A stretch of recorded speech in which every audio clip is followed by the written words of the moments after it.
Vraiment, c'est une très bonne chose. En tout cas, aussi, c'est éducatif. Pour vraiment, c'est un exemple vraiment à suivre et à copier même. Qu'est-ce qui t'a fait changer? Il y a un monde et ça suite à l'idée, suite à conseil ou au monde qui ça n'allait plus ou en tout cas expliquer au moins parce que aussi expliquer mais j'aimerais encore que aurait expliqué du solution. Wow, c'est une longue histoire. Oui, je sais. Des ténèbres à la lumière, c'est une longue histoire. Voilà. C'est une longue histoire. Les années témoignages on a ça là, des ténèbres à la lumière, on a calé ça moi makambo béné en Kati.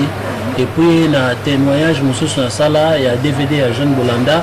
Victoire en Jésus-Christ, il s'est fait dévoiler, Nathalie Sandeni na Bandaka, et puis la deuxième partie, Nathalie sa continuité, bien qu'elle ait limité, mais tous les temps pour travailler en haut, et ils allaient au Moko, il y a bien, il a mamie bien, donc na Mabondeli, na Nyoso, ils allaient au Moko, autant au Bimi, ils allaient à Bokesenité, topé dans chacun, et puis troisième partie, il y a un descoyo, il y a un pour dévoiler une mission à ténèbres, pour ça comment notre Seigneur Jésus-Christ m'a appelé. Des alliés moments où nous avons été à Kangaïté, brèvement, nous avons été à Kangaïté. Parce que côté oui, on peut tout yébana bazalai koya côté yangaï, mais les alaki vraiment comme je peux dire, ce n'était pas les moments. Ce n'était pas les moments opportuns que on a vu Koloba. Mais dans le moment opportun, nous avons kutana kinanga. Yesu muka kutana en personne, ndenga kutana kina Saoul ou akomaki Paul. Donc suite na ngoboye ba Kolanda yango. En tout cas, vraiment impatient. En tout cas, moi-même personnellement, je suis impatiente. Je crois que ça nous fait un peu peur, mais c'est vraiment édifiant. Les autres comment c'est méfier. En tout cas, c'est vraiment une très bonne chose. Là, Wana Zala qui pour dédier réponse na ma mère, il aime bien comment tu expliques un peu ton changement par rapport à là où tu étais. En tout cas, maman qui Wana Zala qui questionne au Sengaki, voilà. Maintenant, je vais entrer dans ce qu'on a préparé pour le thème en question. Est-ce que Kopé ça moi avant goût, je dirais même la public au bazo dans la bus utilité il y a thème quoique ce sont des questions un peu banales qui n'a rien à voir avec ce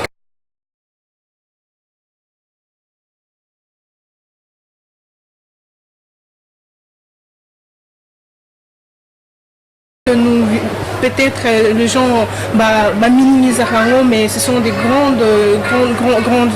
sujets. Alors, est-ce que Koki peut s'absorber moi avant goût ko talisaro potana na quantité moi avant goût quoi ko peut ça va tout sous envie wana ya ko lamba sous prochainement sujet na biso nzamba zolo kumo moni Brenda. Le monde d'aujourd'hui est en chaos total. Bato bazo sala makambo bazo yebate. Tout ça comme makambo, topé tout ça makambo par l'ignorance. Et ngai na bima na comprendre ou sengi na comprendre. Et puis ça n'a pas si comment na bato bazana en kati na ignorance. Ba famille, tout le monde na ba nation, tout le monde na makambo belé ko pratiquer culte moko ezali démoniaque et sans que ba rendre compte ya danger na yango sans que ba rendre compte que ezali culte moko démoniaque tel que oyo tokoki kolobela nano tokoki kolobela oyo concerné date il y a le 31 octobre ezali Halloween Halloween donc ezali la date le 31 octobre eza date oyo na monde ya ténèbres tozalai na monde pandémie na deuxième monde c'est-à-dire biso na ba démon na ba serviteur mosusu oyo boyebi na mokili oyo to pe oyo boyebi ke bakufa me nazalaki na bango kuna pe na tikaki bango kuna tozalai ko fêter le 31 octobre ezali date ya démon oyo babengi Samé azali démon oyo il y a alliance entre ba mort na ba vivant. Tant que Halloween, tout le monde a un lisusu na Toussaint, c'est-à-dire fête des morts. Oyo ezali pratiqué na église catholique. Donc ils ont toujours démon Samé. Kuna to benga qui est Samonius. Donc si je comprends bien, Halloween et tout ça, c'est à peu près le même personne qui joue tout autour. Oui. Il y a... Ce n'est pas à peu près Ezali, il y a donc c'est même personne. Oui. Ezali, fait, Ezali célébrer la nuit. Il y a entre le 31 octobre et le 1er novembre. Ezali, il y a un momoko pour honneur, il y a des mots. Il y a des mots, ça met. Ça met. Oyo Azali, ko sangi sabato, ko faire rencontrer ba vivant na ba mort. Alors, une question na Katiote, papa. Alors, pourquoi alors bon, Halloween, je comprends. Mais c'est quoi tout ça, pourquoi définir ça comme fête, il y a saignant ça.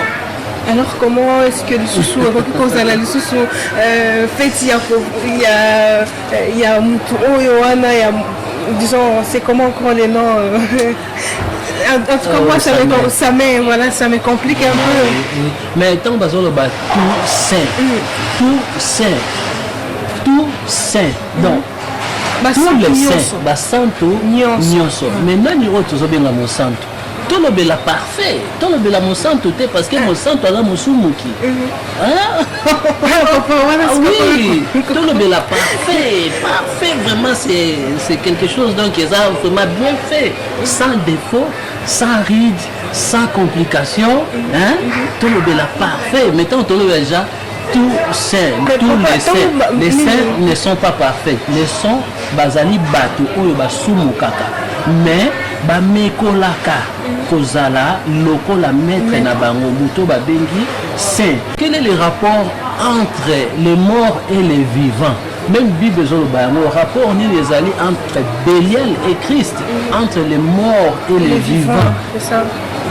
Et ce qui te continue à Mozindo, tu peux découvrir prochainement, tu sololi, tu peux continuer à Mozindo, tu peux monter un livre à Lévitique, tu peux monter un livre à Deutéronome, tu peux exploiter comment la pratique aucune terrain pour ça.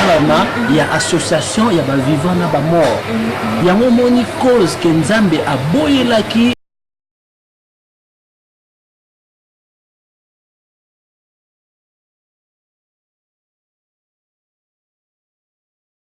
Un peu sur le Toussaint et Halloween, alors sur ce qui est exactement flash pour la quantité parce que voilà sur ce qu'on appelle le monde un peu le monde d'internet en fait, le monde comment je dirais un monde informatisé. Oui. Voilà, qu'est-ce que vous en dites qu'est-ce qui est le rapport bon, parce que c'est un changement, les gens deviennent accros, au monde même les gens sont dans ces mondes-là. Est-ce que vraiment, selon vous, on a levé quand on a 4 Muzindo, est-ce que moi flash sur ces mondes-là comme ça? Na église gloire à Dieu. Na église la parole vivante na Paris dernièrement nazala qui invité par apôtre Rémi Mocheni et si cap na pesi binombote apôtre Rémi Mocheni pe pasteur Geneviève Mocheni nzamba pambola bino sika bozali alors kuna na lobela qui na talisaki makambo nyoso sur l'internet. L'internet c'est-à-dire ezali sens unique monde moko sens unique donc ndenge ba misusu ba lobi na mokili droit chemin c'est-à-dire on a le droit on a le chemin mususute le seul chemin aux allées yango on a pour choix exacté Nathalie Saki c'est quoi arrobase Nathalie Saki c'est quoi 3 fois Nathalie Saki de chiffre 1 à chiffre 10 c'est que dans mon ligne par rapport à la révélation satanique ndenge Satan a utilisé monde informatisé monde informatique. Donc, ezali ordre, nouvel ordre mondial ezali établi. Donc, na 4-6 ans, makambo belé, Facebook, on a beaucoup comprendre la réalité. Dernièrement, comme flash, dernièrement, un ami ou un petit garçon qui m'a demandé l'ami, alors on a répondu à qui? Ndenge to répondaka ami na yebi réalité il y a ami et puis ngapé dans un Facebook pour comprendre les pourquoi alors on a répondu ami à un moment donné à moninga ami à kominga bonjour on va pas répondre bonjour atuni oza na pays nini ami c'est ami, mais oui.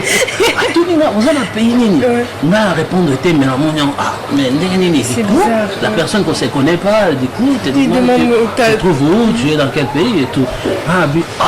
Ça c'est sérieux ça. Nga sikoyo natuni à qui j'ai l'honneur abi nanga non nayebi yo on se connaît sur l'internet yango nasengaki yo ami to répondaki ke toza ba ami abi kutu vraiment na très ravi ya kosala amitié na yo naza na besoin futela yanga ba classe na université. Oh là là.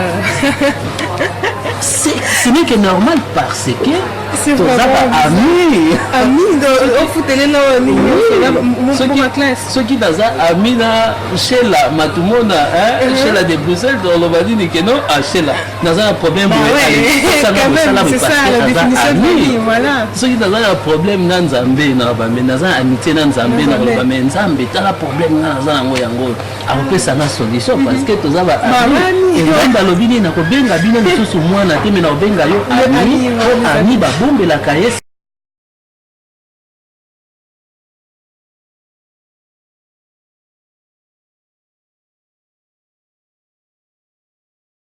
yango moni cause que Nzambe aboyelaki Saoul